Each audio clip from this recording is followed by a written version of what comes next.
Agora vou iniciar as etapas para vocês do processo do passaporte, desde o seu início até a sua finalização. E a primeira delas é o documento de identificação.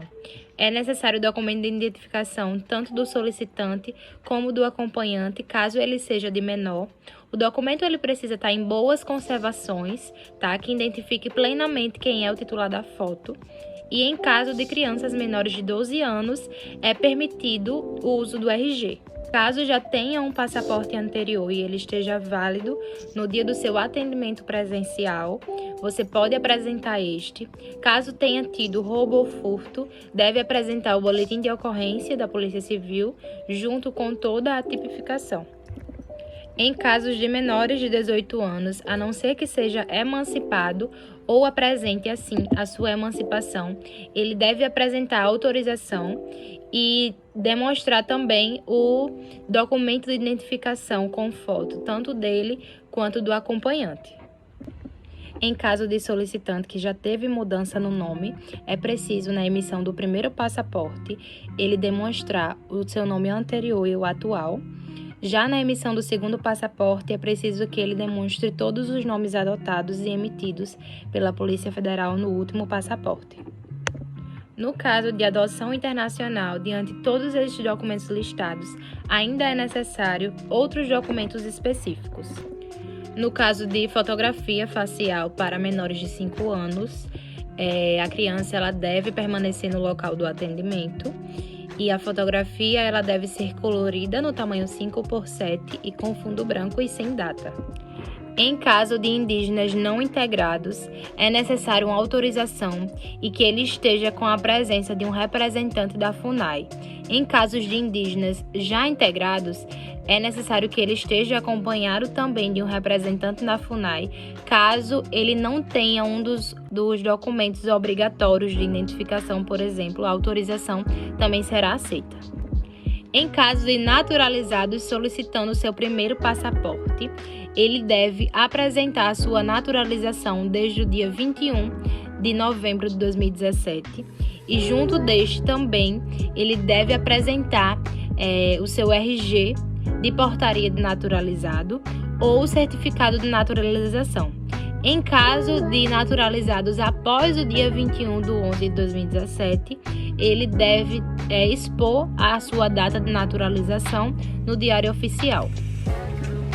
Caso o solicitante ele tenha entre 18 a 70 anos, ele precisa mostrar a sua quitação eleitoral totalmente regulada junto com o TSE. Para homens que completam nesse ano de 19 a 45 anos, também deve comprovar a sua quitação nos serviços militares. Para solicitar o primeiro passaporte junto com a Polícia Federal, o brasileiro nascido no estrangeiro, ele deve apresentar alguns documentos. Dentre eles, a certidão de nascimento ou translado e também a certidão de registro de opção de nacionalidade. Em casos de urgência, é preciso de documentos comprobatórios que demonstrem a situação que não poderia ter sido evitada. Em casos de catástrofes, saúde, emprego e dentre outros assuntos, dentre outras situações, e devem também não terem sido previstas pelo titular.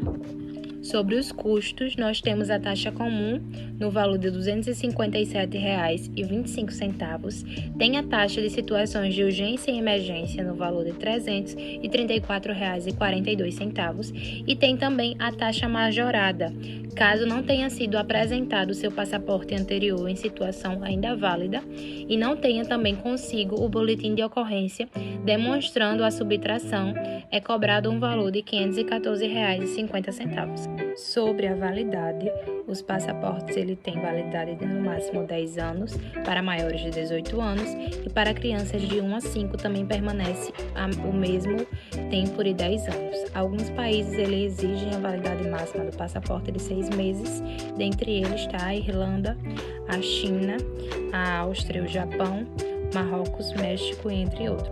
O programa de isenção de vistos permite a cidadãos de alguns países a viajarem para os Estados Unidos, a turismo, a negócio e que tem a sua permanência máxima de 90 dias, sem a obrigatoriedade do passaporte.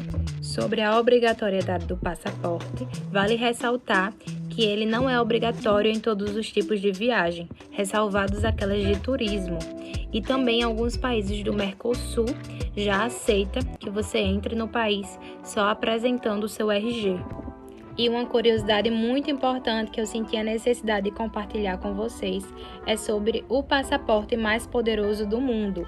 Dentre ele, em primeiro lugar, está o Japão, que ele dá a oportunidade e a permissão de entrada em 193 destinos. Em segundo e terceiro lugar, a gente visualiza Singapura e Coreia do Sul com 192 destinos permitidos.